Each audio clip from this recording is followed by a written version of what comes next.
بسم اللہ الرحمن الرحیم۔ السلام علیکم ورحمۃ اللہ وبرکاتہ۔ آپ دیکھ رہے ہیں VOT میڈیا اور میں ہوں آپ کے ساتھ آپ کا میزبان محمد بلال فاروقی۔ گزشتہ دنوں جو ہے وہ پاکستان کے اندر ایک بل پاس ہوا، مختلف حکومت نے بل پاس کیے جاتے جاتے، لیکن ایک بل ایسا تھا کہ جس کی سرگشت جو ہے وہ کافی عرصے سے جو ہے ملک کے طول و عرض پر سنائی دے رہی تھی۔ ناموس صحابہ و اہل بیت ترمیمی آرڈیننس تھا، ایک بل تھا جو سابقہ جو قوانین تھے ان کے اندر تبدیلی کا بل تھا، جو کہ جنوری کے اندر پاکستان کی قومی اسمبلی سے پاس ہوا۔ اس کے بعد پھر وہ مختلف مراحل سے گزرتا ہوا 7 اگست کو جو ہے وہ سینٹ میں پیش ہوا اور سینٹ سے منظور ہوا۔ اسی بل کے حوالے سے ہم گفتگو کریں گے۔ مختلف جگہوں سے جو ہے مختلف قسم کے سوالات بھی اٹھ رہے ہیں اس بل کے حوالے سے، بہت ساری جگہوں پر اس کی حمایت بھی کی جا رہی ہے، اور چند ایک طبقات ایسے بھی ہیں کہ جہاں سے کہیں نہ کہیں سے کچھ نہ کچھ بل کی مخالفت میں بھی بات کی جا رہی ہے۔ اصل حقائق کیا ہیں، بل ہے کیا چیز، اس کے اوپر بات کریں گے۔ ہمارے ساتھ آج ہمارے مہمان ہیں اہل سنت والجماعت کراچی ڈویژن کے جنرل سیکریٹری ہیں علامہ تاج محمد حنفی صاحب، اور ہم آج کے اپنے باقاعدہ پروگرام کا آغاز کرتے ہیں اور چلتے ہیں علامہ تاج محمد حنفی صاحب کی جانب۔ السلام علیکم ورحمۃ اللہ وبرکاتہ۔ وعلیکم السلام ورحمۃ اللہ وبرکاتہ۔ علامہ تاج محمد حنفی صاحب، سب سے پہلے تو ہم آپ کا شکریہ ادا کرتے ہیں کہ آپ نے اپنے قیمتی وقت میں سے ہمیں وقت دیا۔ ہم یہ جاننا چاہتے ہیں کہ اصل میں یہ جو ناموس صحابہ و اہل بیت ترمیمی بل ہے، اصل یہ ہے کیا چیز؟ بسم اللہ الرحمن الرحیم۔ سب سے پہلے بلال فاروقی صاحب آپ کو شکریہ ادا کروں گا، آپ نے مجھے آج موقف پیش کرنے کا موقع دیا، اور اس کی ضرورت بھی تھی کہ اس پر تفصیلی گفتگو ہو اور قوم کو پتہ چلے۔ سب سے پہلے تو اس بل کا آپ نام دیکھیں، اس کا نام ہے تحفظ ناموس صحابہ و اہل بیت بل، اور اس کی تفصیل کی ضرورت نہیں ہے، یہ نام ہی بتا رہا ہے کہ یہ کتنا خوبصورت بل ہے۔ اور یہ بل جو ہے اصحاب رسول جو نبی کے شاگرد ہیں، نبی کے مقتدی ہیں، ان کی عزت کے تحفظ کے لیے ہے، اور اہل بیت رسول کی عزت و عظمت کی تحفظ کے لیے ہے۔ یہ تو ہو گیا اس بل کا وہ، لیکن اب اس بل یہ ہے کیا؟ تو یہ کوئی نیا بل نہیں ہے، بلکہ 1984 میں قومی اسمبلی میں ایک بل پیش ہوا، پھر وہ قانون کا حصہ بنا۔ اس کے 30 سال سے زائد کا عرصہ گزر چکا ہے اس قانون کا اور اس بل کا۔ وہ یہ تھا کہ جو اصحاب رسول صلی اللہ علیہ وسلم، اہل بیت اطہار اور ازواج مطہرات کی توہین کرے، اس کی سزا 3 سال، اور وہ جرم جو ہے اصحاب رسول کی توہین اور اہل بیت رسول کی توہین، وہ قابل ضمانت جرم تھا، یعنی اس میں سزا کم تھی، جس کی وجہ سے ہم نے دیکھا کہ مجرم جو ہے اس قانون سے ڈر نہیں رہے، کیونکہ وہ قابل ضمانت جرم ہوتا تھا، آج گرفتار ہو گیا تو کل جو ہے وہ رہا ہو جاتا تھا، اس کو پھول پہنائے جاتے تھے، جس سے وہ مزید جری ہو کر اصحاب رسول اہل بیت رسول کی توہین کیا جاتا تھا۔ تو پہلی بات تو یہ ہے کہ یہ بل کوئی نیا نہیں ہے، 1984 میں یہ بل قانون کا حصہ بن چکا ہے۔ اب جو موجودہ بل ہے اسی بل میں ترمیم کی گئی ہے، اور یہ جو بل ہے جس میں ترمیم کی گئی ہے، سابقہ جو بل ہے وہ بھی متفقہ بل تھا، اس پر کسی کو اعتراض نہیں تھا، نہ سنیوں کو اعتراض تھا، نہ اہل تشیع کو اعتراض تھا، نہ دیوبندی بریلویوں کو اعتراض تھا، کسی کو اعتراض نہیں تھا، وہ ایک متفقہ بل تھا۔ اب پھر ترمیمی بل لایا گیا، اس کی وجہ میں نے آپ کو بتائی، اس کی وجہ یہ تھی کہ وہ سزا کم ہونے کی وجہ سے جرم رک نہیں رہا تھا، اور پھر قواریت کا خاتمہ نہیں ہو رہا تھا، تو سوچا گیا اس پر کہ جرم بڑا ہے تو سزا بھی بڑی ہونی چاہیے، اس کی وجہ سے یہ جرم رک جائے گا، ملک میں امن ہوگا، سکون ہوگا، پھر قواریت کا خاتمہ ہوگا۔ اس کے بعد اسی بل میں سزا بڑھا دی گئی ہے، اور کچھ نہیں ہے، بل وہی ہے، کوئی نئی چیز نہیں ہے، مارکیٹ میں کوئی نئی چیز نہیں آئی ہے، وہی پرانی چیز ہے، صرف اس میں ترمیم اور اضافہ ہوا ہے۔ اضافہ یہ ہے کہ پہلے سزا 3 سال، اب اس کو بڑھا کر 10 سال کر دیا گیا، اور پھر جو ہے جرم ثابت ہونے پر عمر قید کیا گیا، اور یہ جرم جو ہے ناقابل ضمانت ہے، تو اس بل میں ترمیم کی گئی۔ اور پھر یہ جو بل ہے، یہ ایسا بل ہے، نواز شریف کے سابقہ دور میں ایک سرکاری سطح پر ایک کمیٹی بنی تھی علماء بورڈ کے نام پر، اس میں دیوبندی، بریلوی، اہل حدیث کے ساتھ ساتھ ہماری جماعت کے ذمہ داران بھی اس کا حصہ ہوتے تھے۔ اس کے سربراہ تھے مولانا عبدالستار خان نیازی رحمہ اللہ تعالی، بریلوی مکتب فکر سے اس کا تعلق تھا، اور وہ اس کے چیئرمین ہوتے تھے، اور اس میں بھی سب نے متفقہ طور پر تمام مسالک کے لوگوں نے یہ طے کیا تھا کہ اس جرم کو روکنے کے لیے کوئی قانون ہونا چاہیے، اور انہوں نے سفارشات پیش کی تھی سرکار کو۔ اس کے بعد پھر ایک اور جماعت بنی ملک سے فرقہ واریت کے خاتمے کے لیے۔ ملک میں چونکہ امن مفقود ہو کر رہ گیا تھا اور قتل عام شروع ہو گیا تھا، جس کی وجہ سے ملی یکجہتی کونسل بنی تاکہ فرقہ واریت کا، لڑائی جھگڑے کا خاتمہ کیا جائے۔ اختلاف کا مسئلہ جو ہے، اہل سنت اور اہل تشیع کا اختلاف، یہ کوئی نیا نہیں ہے، یہ تو پرانا اختلاف ہے، چلا آ رہا ہے اور چلتا رہے گا۔ بات اختلاف کی نہیں تھی، بات یہ اس اختلاف کے نتیجے میں جو قتل و غارت گیری ہو رہی تھی، جس میں مولانا حق نواز جنگوی شہید ہوئے، مولانا اسار القاسمی شہید ہوئے، مولانا ضیاء الرحمن فاروقی شہید ہوئے، مولانا احسان الہی ظہیر شہید ہوئے، مفتی مختار شہید ہوئے، مفتی عبدالسمیع شہید ہوئے، مفتی نظام الدین شامزی شہید ہوئے، مولانا اعظم طارق شہید ہوئے۔ یہ ایک قطار ہے، شہیدوں کی ایک قطار ہے۔ 10,000 جنازے تو ہم نے اٹھائے ہیں۔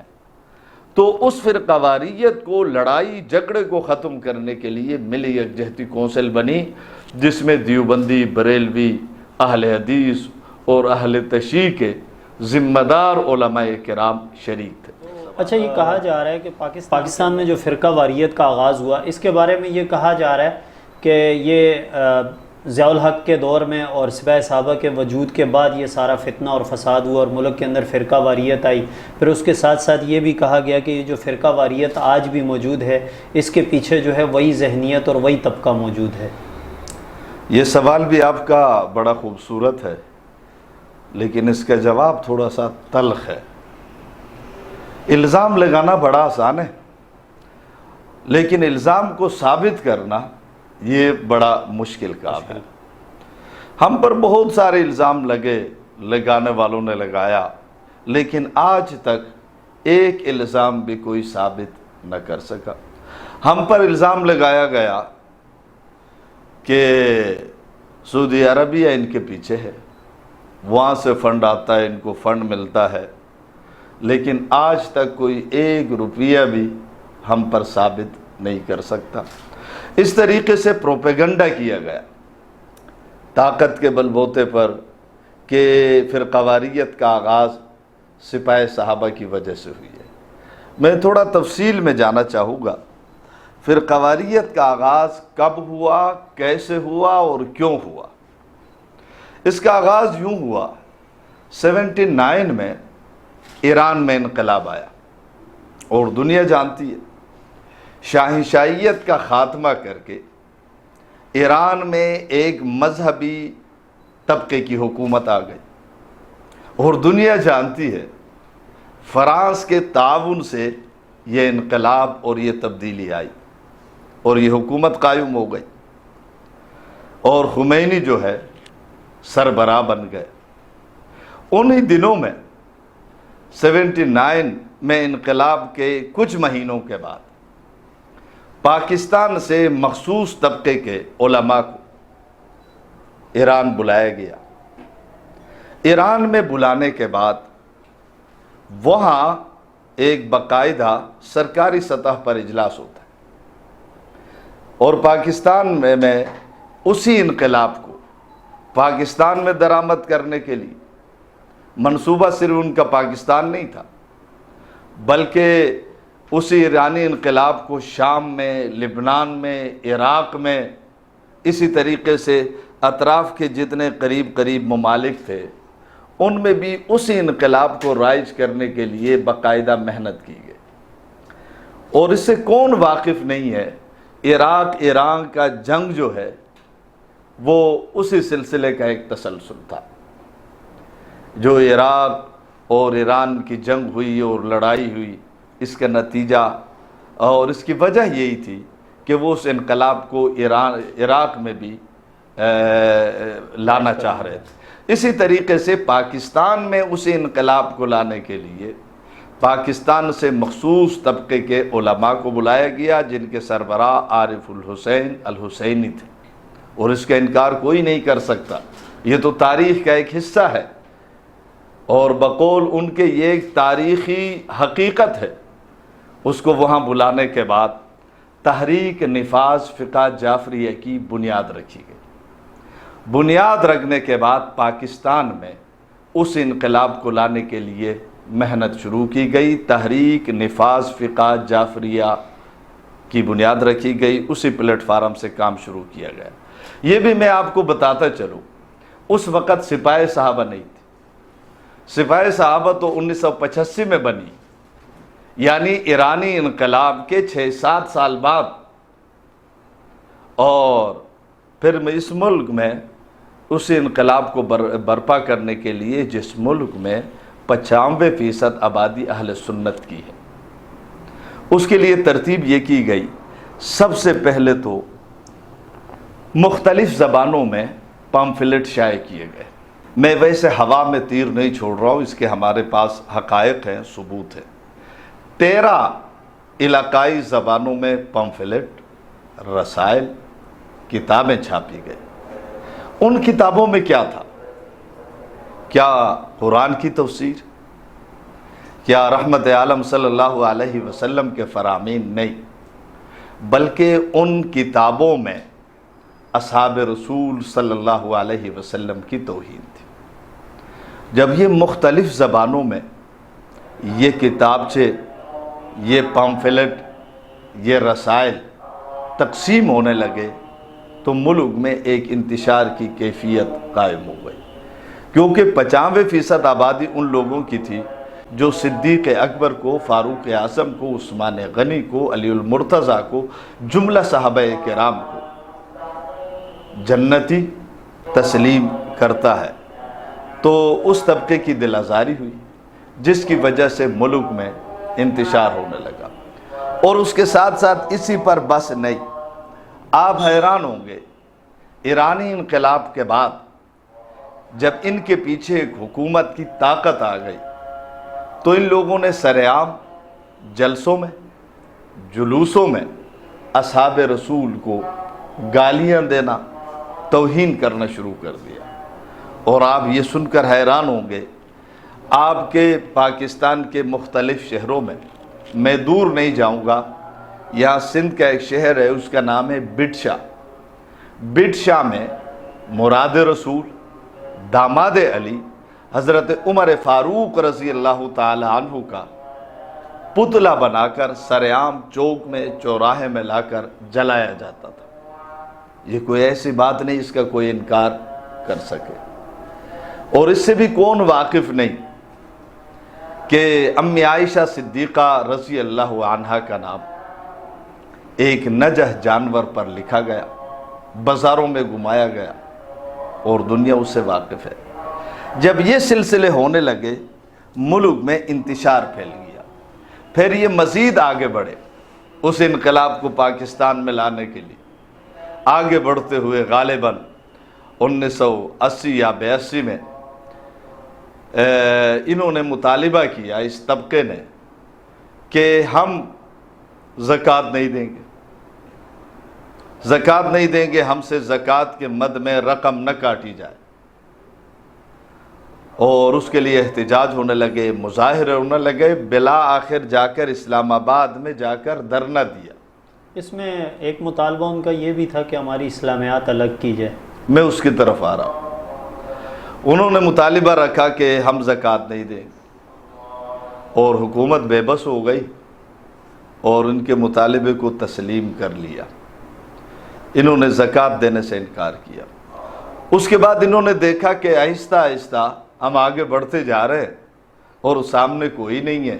ان لوگوں نے اگلا مطالبہ یہ رکھا کہ یہ جو اسکول میں، کالجوں میں، یونیورسٹیوں میں، مکتبوں میں، مدرسوں میں جو اسلامیات کی کتاب پڑھائی جاتی ہے، اس میں حضرت فاروق اعظم کا تذکرہ ہے، اس میں حضرت ابوبکر صدیق کا تذکرہ ہے، اس میں حضرت عثمان غنی کا تذکرہ ہے، اس میں حضرت امی عائشہ صدیقہ کا تذکرہ ہے۔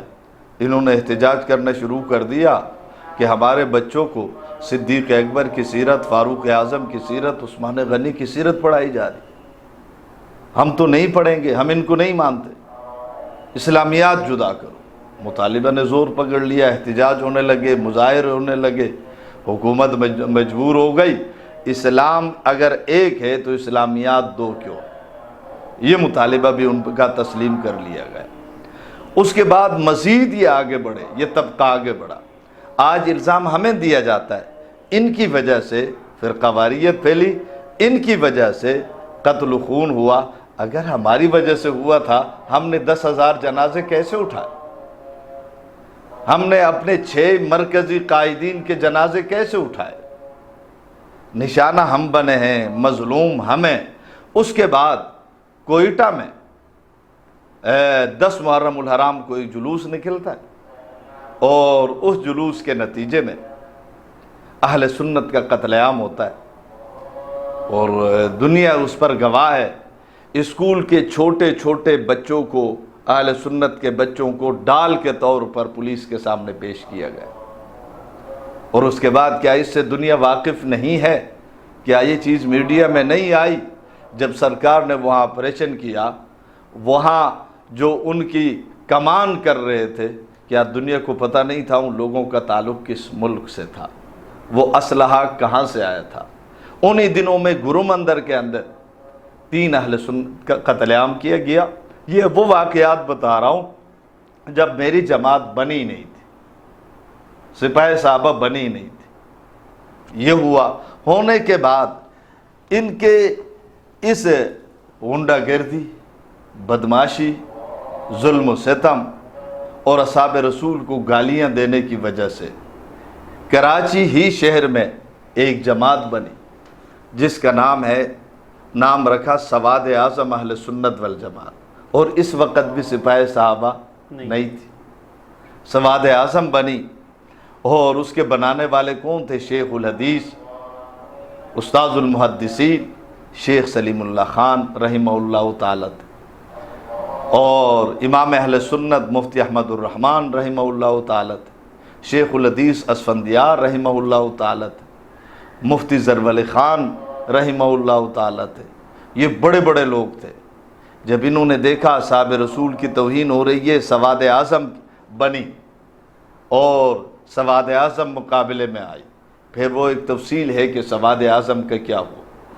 مقصد یہ ہے، جب یہ لٹریچر عام ہوا اور یہ لٹریچر گھر گھر پہنچا، مسلمانوں میں اشتعال تو پھیلنا تھا، نوجوانوں میں اشتعال تو پھیلنا تھا، اہل سنت میں اشتعال تو پھیلنا تھا۔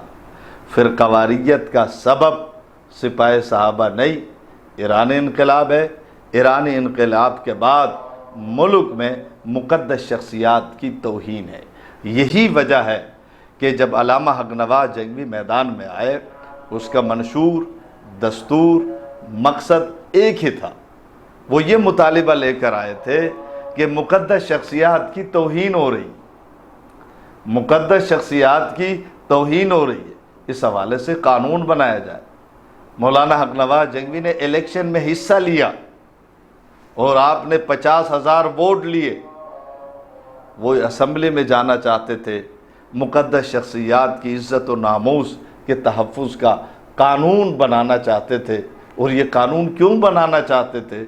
اس کی وجہ یہ تھی کہ ملک میں اصحاب رسول کی توہین ہو رہی تھی، مقدس شخصیات کی توہین ہو رہی تھی، تو ملک میں جو فرقہ واریت پھیلی ہے، وہ سپاہ صحابہ کی وجہ سے نہیں، اہل سنت کی وجہ سے نہیں، ہماری وجہ سے نہیں۔ ہم کیوں فرقہ واریت پھیلائے؟ ہم تو صحابہ کو بھی مانتے ہیں، اہل بیت اطہار کو بھی مانتے ہیں، ہم صحابہ کے گستاخ کی بھی مذمت کرتے ہیں، اہل بیت کے گستاخ کی بھی مذمت کرتے ہیں۔ ہم تو صحابہ کے گستاخ کو اور منکر کو ایمان سے باہر سمجھتے ہیں، ہم تو اہل بیت کے گستاخوں کو بھی مومن تسلیم کرنے کے لیے تیار نہیں ہیں۔ اگر ہم ہی فرقہ پرست ہوتے تو ہمیں اس بل کی حمایت کرنے کی کیا ضرورت؟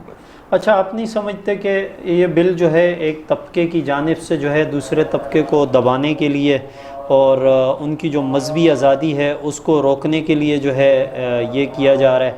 دوسرا، اس کے اوپر بقول امین شہیدی کے یہ جو بل ہے اس کے اوپر خود اہل سنت کے جو مسالک ہیں وہ بھی اس کے اوپر بات کرنے سے کترا رہے ہیں۔ یہ سوال بھی آپ کا بڑا عجیب ہے۔ سب سے پہلی بات تو یہ ہے کہ یہ جو بل، جیسے میں نے عرض کیا، کوئی نیا بل تو ہے ہی نہیں۔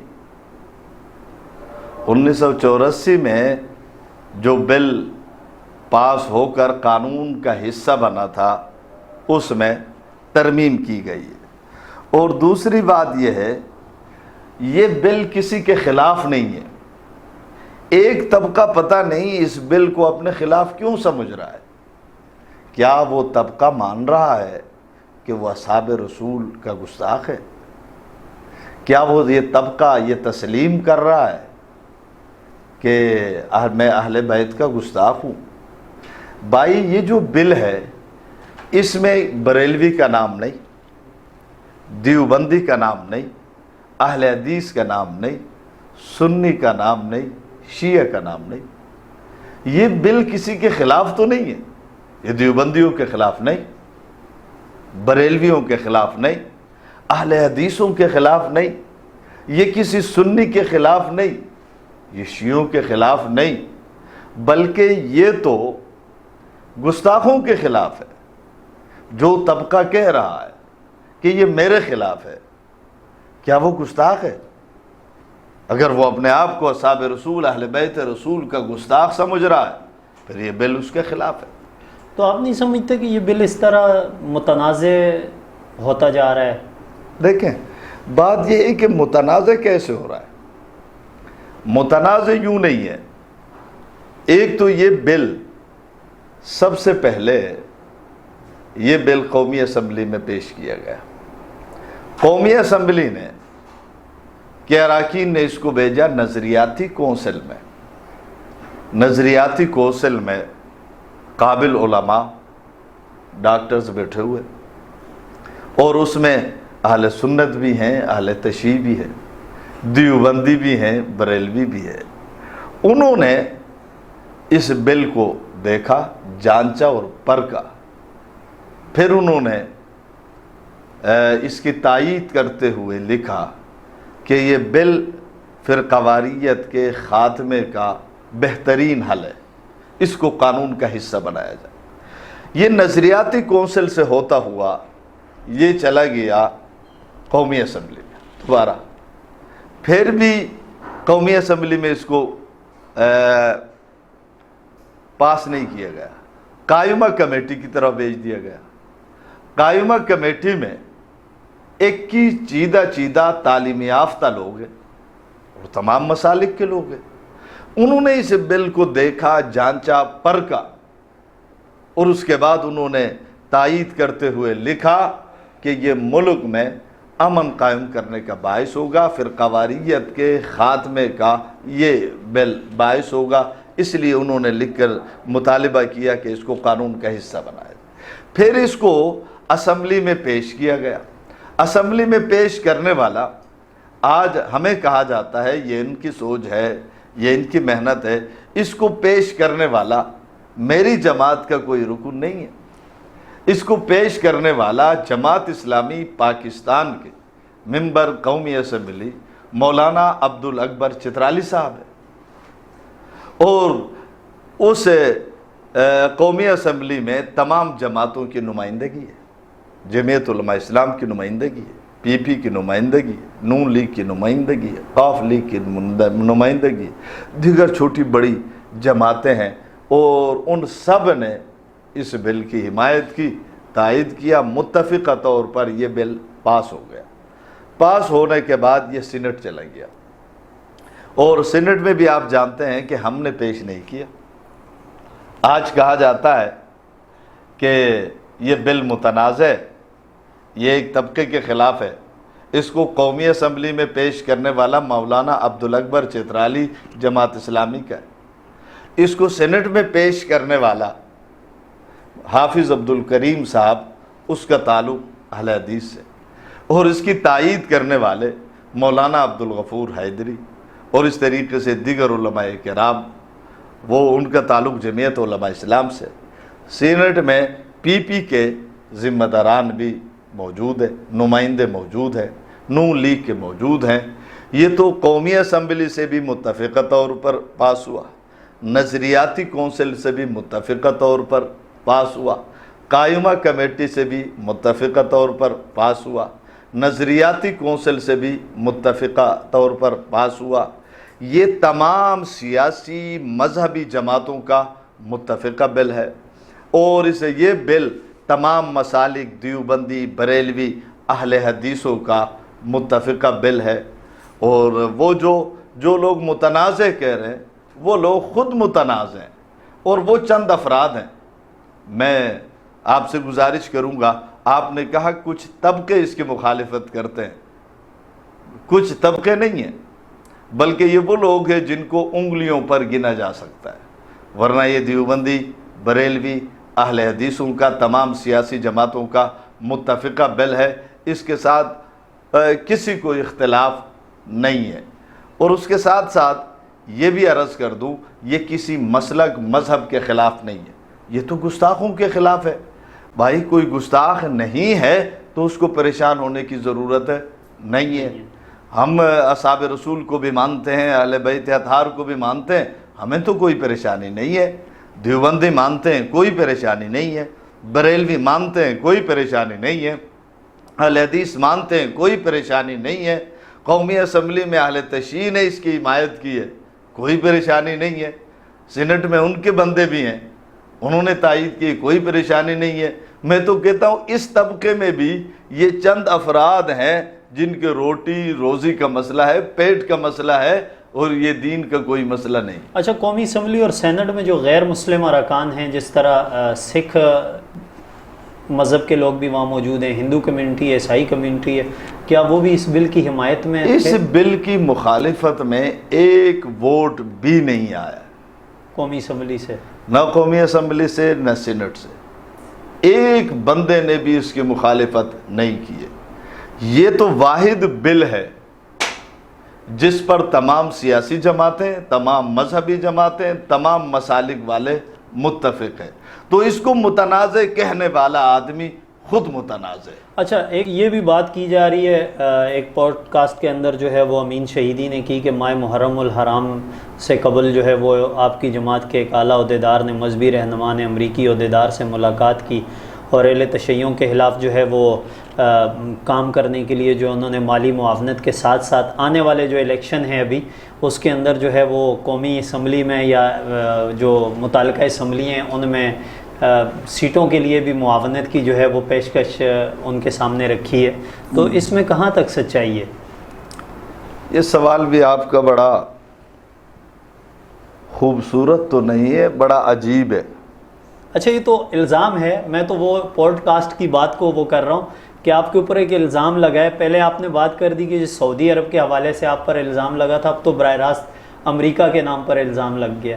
شکریہ آپ کا کہ آپ نے وضاحت کی، یہ کسی اور کی بات آپ مجھے وہ کر رہے ہیں۔ وہ مسئلہ ایسا ہے، سب سے پہلی بات تو یہ ہے کہ یہ تعلیم کا دور ہے، یہ ایسا دور ہے، یہ سوشل میڈیا کا دور ہے، یہ شعور کا دور ہے۔ وہ دور گزر گیا کہ آپ پگڑی پہن کر، جبہ پہن کر کوئی بھی بات کر لیں، قوم اس کو تسلیم کرے۔ لوگوں کے پاس عقل ہے، شعور ہے، آنکھیں ہیں، لوگ دیکھتے ہیں، یہ دنیا کو پتہ ہے امریکہ کس کے ساتھ ہے اور کس کے ساتھ نہیں ہے۔ کیا دنیا اس سے واقف نہیں ہے؟ جب عراق پر حملہ کیا تو اس نے عراق کی حکومت کس کے حوالے کی؟ کیا دنیا یہ نہیں دیکھ رہی ہے کہ عراق میں صدام حسین و اہل سنت کی حکومت کو ہٹانے کے لیے امریکہ نے کس کو آگے کیا؟ اس کو ہٹانے کے بعد پھر حکومت کس کو دی؟ کیا دنیا یہ بھول چکی ہے کہ شام میں اہل سنت کا قتل عام امریکہ نے کس کے ذریعے کرایا؟ کیا یہ دنیا بھول چکی ہے کہ یمن میں مسلمانوں کا قتل عام امریکہ نے کس کے ذریعے کرایا؟ کیا دنیا اتنی جلدی بھول گئی کہ لبنان میں اہل سنت کے ساتھ امریکہ نے جو کیا اور کس کے سر پہ ہاتھ رکھا تھا؟ یہ دنیا اس وقت اندھی نہیں ہے، دنیا کو سب کچھ پتہ ہے۔ جہاں تک مسئلہ ہے، میں اس صاحب کو چیلنج کرتا ہوں، چیلنج کرتا ہوں، صرف الزام نہ لگاؤ، ثبوت لے آؤ۔ بات یہ ہے کہ الزام تو کوئی بھی لگا سکتا ہے، ثبوت لے آؤ کہ وہ کون سی شخصیت ہے، وہ کون ہے جو جا کر ایرانی سفیر سے ملتا ہے، اس سے مدد مانگتا ہے۔ آج تک ہم ڈنکے کی چوٹ کہتے ہیں، ہم نے اللہ کے سوا کسی سے مدد نہیں مانگی ہے، ہم نے اپنے بلبوتے پر کام کیا ہے، ہمیں کسی کی مدد کی ضرورت نہیں ہے۔ اسلام کی خدمت ہے، مقدس شخصیات کا دفاع ہے، ہم کرتے تھے، کرتے ہیں، کرتے رہیں گے، کسی کی مدد کی ہمیں کوئی ضرورت۔ اچھا، ایک طرح سے یہ الزام عجیب سا نہیں لگتا آپ کو کہ ایک طرف سے وہ یہ کہہ رہے ہیں کہ جی باقاعدہ اس پوڈ کاسٹ کے اندر انہوں نے یہ بھی کہا کہ جی یہ ایک طبقے کی جانب سے جو ہے وہ ایک طبقے کو دبانے کے لیے جو ہے وہ بل لایا گیا، پھر اس کے بعد یہ بھی کہہ دیا کہ جی قومی اسمبلی میں سیٹوں کے لیے جو ہے وہ امریکہ سے مدد مانگی گئی؟ تو یہ عجیب سا تاثر نہیں دیا جا رہا کہ جو آپ اسمبلی میں ہیں نہیں، آپ کام کر رہے ہیں، تو پھر اسمبلی میں جا کر؟ اب بات یہ ہے نا کہ اس وقت وہ صاحب جو ہے اس بل کی وجہ سے اپنے ہوش و حواس میں نہیں ہے۔ اس نے جو گفتگو کی ہے بہت عجیب گفتگو کی ہے، آپ حیران ہوں گے۔ میں نے عرض کیا کہ اصحاب رسول کے خلاف وہ صاحب دیکھنا چاہے تو وہ کتابیں، وہ لٹریچر میں دکھانے کے لیے تیار ہوں جس میں اصحاب رسول کی توہین کی گئی، لیکن وہ الٹا الزام لگا رہا ہے ہم پہ کہ فلان جگہ پریس پر چھاپا پڑا، اصحاب رسول کی توہین کی گئی تھی، اور اس میں جو ہے چھاپنے والے، لکھنے والے اہل سنت کے تھے، فلان جگہ چھاپا پڑا، اہل سنت کے تھے۔ گویا کہ ایک عجیب تاثر دینا چاہتا ہے اور چور مچائے شور والی بات ہے، لیکن دنیا ان باتوں میں نہیں آتی۔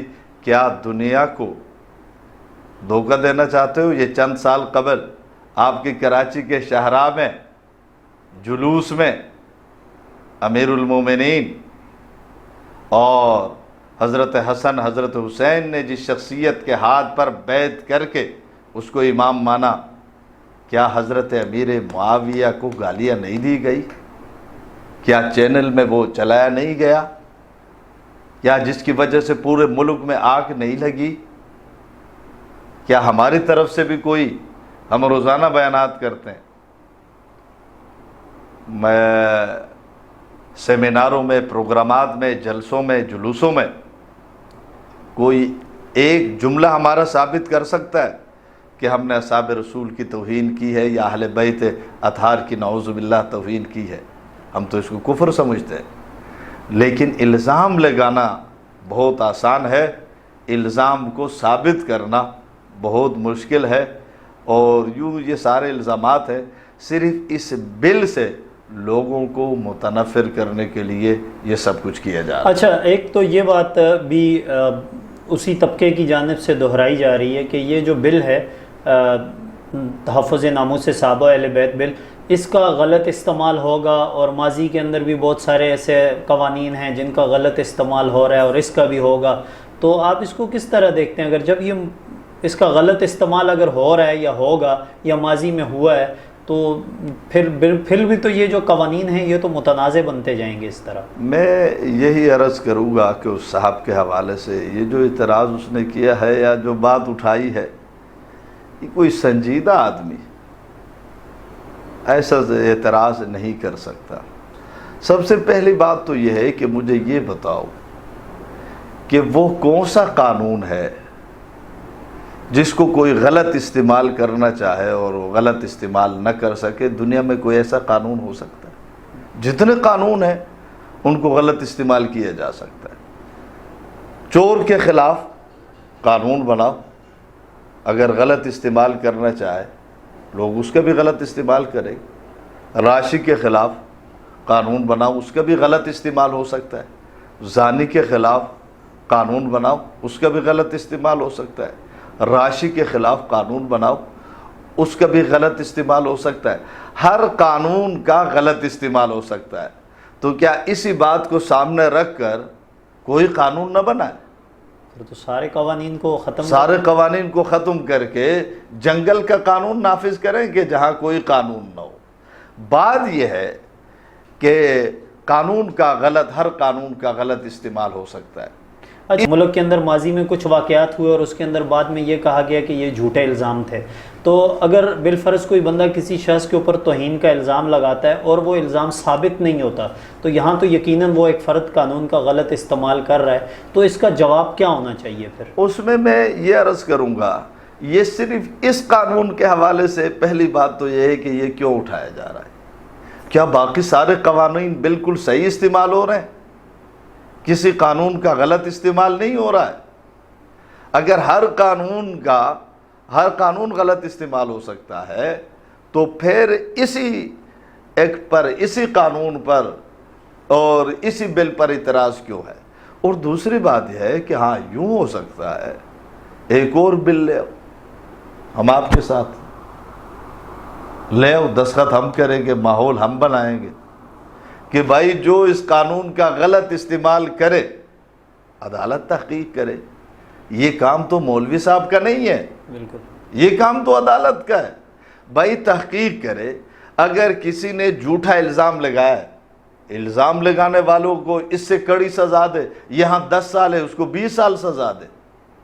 یہ کام تو مولوی صاحب کا نہیں ہے جو مولوی صاحب کہہ رہے ہیں، یہ کام تو عدالت کا ہے۔ تو الزام لگانے والے پر کہ اگر وہ الزام ثابت نہیں کر سکتا، کسی دشمنی کی بنا پر، کسی اور وجہ سے وہ الزام لگا رہا ہے اور وہ جھوٹا ہے، عدالت تحقیق کرے، ثابت نہ کر سکے وہ تو اس کو سزا دے دے، اس میں کون سا مسئلہ ہے؟ لیکن اس کی وجہ سے قانون کو ختم کرنا کہ اس کا غلط استعمال ہو سکتا ہے ایک شبے کی وجہ سے، یوں تو کوئی بھی قانون بچ نہیں سکتا اور بغیر قانون کے ملک چل نہیں سکتا۔ بہت دفعہ ایسا ہوا، کسی پولیس نے وہ ڈاکو کو مارنا چاہ رہا تھا، غلطی سے رہگیر کو مار دیا۔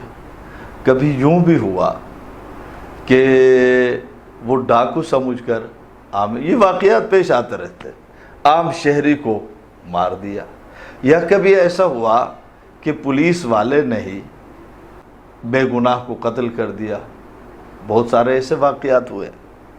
تو اس کا مطلب یہ نہیں ہے کہ اس ایک بندے کی وجہ سے اس نے اسلحے کا غلط استعمال کیا ہے کہ پولیس سے اسلحہ واپس لی جائے، اختیارات واپس لیے جائے، تو یہ نہیں ہو سکتا۔ ہاں کوشش کی جائے کہ ایسی غلطیاں نہ ہو، یہ تو ہو سکتا ہے، لیکن اس کی وجہ سے قانون ہی کو ختم کرنا یہ تو ممکن نہیں ہے، نہ یہ عقل کے خلاف ہے، نہ یہ اہل خرد والی بات ہے۔ بہت شکریہ آپ کا، آپ نے اپنے قیمتی وقت میں سے وقت دیا اور بہت ساری ایسی باتیں تھیں جن کے اوپر سوال اٹھ رہے تھے اور آپ نے بڑے اچھے انداز سے اس کا جواب دیا۔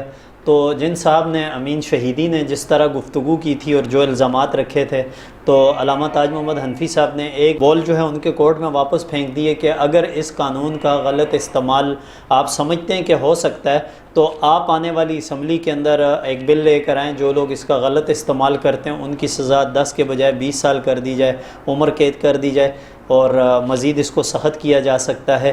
اور اس کے اندر جو ہے ترامیم آنے والے وقتوں میں اگر اس کا غلط استعمال ہوتا ہے تو یقیناً قومی اسمبلی اور جو منتخب نمائندے ہوتے ہیں یا عدلیہ ہے، جج ہے، وکلاء ہیں، وہ سارے لوگ مل کر اس کے اندر مزید اچھی جو ہے وہ تجاویز بھی دے سکتے ہیں اور ان کا استعمال جو ہے وہ بہتر انداز سے کر سکتے ہیں۔ یقیناً یہ بات بڑی اہم ہے کہ جو قوانین بنائے جاتے ہیں ان کے اوپر عمل درآمد بھی ہونا چاہیے اور ان قوانین کا استعمال بھی صحیح ہونا چاہیے، اور جہاں پر ان کا استعمال صحیح ہو رہا ہو ان کے اوپر جو ہے وہ اعتراضات اٹھانا بھی یقیناً وہ ملک کے بھی خلاف ہوتا ہے۔ جہاں تک میں سمجھتا ہوں کہ یہ جو بل ہے، جس طرح ملک کے اندر گزشتہ 40 سالوں میں فرقہ واریت بڑے عروج پر رہی، تو یہ بل یقیناً جو ہے وہ اس فرقہ واریت کے خاتمے کا ایک سبب بھی بنے گا، اور آنے والے وقتوں میں جو ہے وہ پاکستان بہت زیادہ مستحکم ہوگا اور فرقہ واریت سے جو ہے وہ نکلے گا۔ ہم ایک مرتبہ پھر علامہ تاج محمد اس میں حنفی ایک صاحب بات میں عرض کر دوں بلال صاحب، وضاحت ضروری ہے۔ اس وقت یہ بل جو قانون کا حصہ بننے کی طرف جا رہا ہے اور انشاءاللہ العزیز یہ قانون کا حصہ بنے گا، اس وقت ایک مختصر سے طبقے نے اس بل کو ہار اور جیت کا مسئلہ بنایا ہے۔ یہ بل جو ہے کسی طبقے کا ہار بھی نہیں ہے، کسی کی جیت بھی نہیں ہے، بلکہ اس بل سے کوئی مسلک نہیں جیتا ہے، کوئی طبقہ نہیں جیتا ہے، اس بل کی وجہ سے پاکستان جیتا ہے۔ یہ بل لایا گیا ہے کسی طبقے کے لیے نہیں، نہ کسی طبقے کے خلاف اور نہ کسی طبقے کی حمایت میں، یہ بل لایا گیا ہے پاکستان کے لیے، اور اس بل کی وجہ سے ملک میں امن ہوگا، فرقہ واریت کا خاتمہ ہوگا۔ ظاہر بات ہے ملک میں جو فرقہ واریت پھیلتی ہے وہ نہ ماننے کی وجہ سے نہیں پھیلتی۔ دیکھیں نا، بات یہ ہے کہ قرآن کو یہودی نہیں مانتے، عیسائی نہیں مانتے، ہندو نہیں مانتے، ٹھیک ہے، کوئی لڑائی بھی نہیں ہے ان کے ساتھ، کوئی لڑائی نہیں۔ کیا ہمارے شہروں میں، ہمارے گاؤں اور بستیوں میں، ہمارے بازاروں میں عیسائی ہمارے ساتھ نہیں رہتے؟ ہندو ہمارے پڑوسی نہیں ہیں، رہتے ہیں، سکھ رہتے ہیں، قرآن کو نہیں مانتے، وہ بھی صحابہ کو نہیں مانتے، اہل بیت کو نہیں مانتے، لڑائی نہیں ہوتی، اشتعال نہیں پھیلتا اور پھر قواریت نہیں پھیلتی، کچھ تو خون نہیں ہوتا۔ حالانکہ وہ نہیں مانتے، تو پتہ چلا کہ ماننا نہ ماننا یہ مسئلہ نہیں ہے، پھر قواریت نہ ماننے کی وجہ سے نہیں پھیلتی، پھر قواریت پھیلتی ہے گستاخی سے۔ کوئی گستاخی کرتا ہے، کوئی صدیق اکبر کو نہیں مانتا ہے، نہ مانے، کوئی زور زبردستی نہیں، کوئی فاروق اعظم کو نہیں مانتا، نہ مانے، کوئی زور زبردستی نہیں، عیسائی نہیں مانتے، ہندو نہیں مانتے۔ بات یہ ہے کہ مانو نہ مانو وہ آپ کا مسئلہ ہے، لیکن گستاخی یہ ناجائز ہے، گستاخی غلط ہے، اور انتشار، افتراق، فرقہ واریت، لڑائی اگر پھیلتی ہے تو وہ نہ ماننے کی وجہ سے نہیں بلکہ گستاخی کی وجہ سے۔ اور ظاہر بات ہے کہ اس بل کے ذریعے سے جب گستاخی کی روک تھام ہوگی تو ملک میں امن ہوگا، چین ہوگا، سکون ہوگا۔ ساتھ ساتھ یہ بات بھی عرض کرتا چلو اگر آپ کی اجازت ہو، گالی دینا، ویسے گالی دینا مسلمانوں کے ہاں تو چھوڑیے، گالی دینا کسی مذہب میں بھی اچھی بات نہیں ہے۔ عبادت ہونا، ثواب ہونا، یہ تو بہت دور کی بات ہے۔ کسی مذہب میں، یہودیت میں، عیسائیت میں، ہندو مت میں، سکھوں کے ہاں، کسی کے ہاں بھی گالی دینا، ثواب کا کام، عبادت ہونا، وہ تو دور کی بات ہے، بلکہ ہر کوئی گالی دینے کو برا عمل، برا فعل سمجھتا ہے، یہی ہے۔ بلکہ میں تو اتنا عرض کروں گا آپ سے کہ اگر آپ میرے ساتھ جائیں باہر جا کر سامنے کوئی بھی بچہ آ جائے 10-12 سال کا، اس کو بھی روک کر آپ اس سے پوچھیں گے نا، اس سے پوچھیں کہ بچہ یہ بتاؤ بیٹا، گالی دینا اچھی بات ہے بری بات ہے؟ 10 سال کا بچہ 12 سال کا بچہ بھی کہے گا کہ گالی دینا انکل بری بات ہے، کہے گا۔ بالکل۔ جب ایک بچے کو بھی پتا ہے کہ گالی دینا بری بات ہے، گستاخی کرنا بری بات ہے، تو پتہ نہیں اتنی موٹی بات، اتنی واضح بات، اتنی آسان بات لوگوں کے سمجھ میں کیوں نہیں آتی؟ یہ بل کسی کے خلاف نہیں، یہ مقدس شخصیات کو جو گالیاں دی جاتی ہے اس گالی کو روکنے کے لیے ہے۔ وہ گالی، وہ گستاخی دیوبندی کرے تو یہ بل اس کے خلاف ہے، بریلوی کرے تو یہ بل اس کے خلاف ہے، اہل حدیث کرے یہ بل اس کے خلاف ہے، سنی کرے تو یہ بل اس کے خلاف ہے، شیعہ کرے تو یہ بل اس کے خلاف ہے، اگر کوئی گستاخی نہیں کرتا تو یہ بل کسی کے خلاف بھی نہیں ہے۔ بہت شکریہ آپ کا، اپنے قیمتی وقت میں سے وقت دیا۔ تو ناظرین، یہ تھا ہمارا آج کا پروگرام سچ کے سفر میں۔ دیجیے گا اجازت محمد بلال فاروقی کو۔ آنے والی ویڈیو تک کے لیے اللہ حافظ۔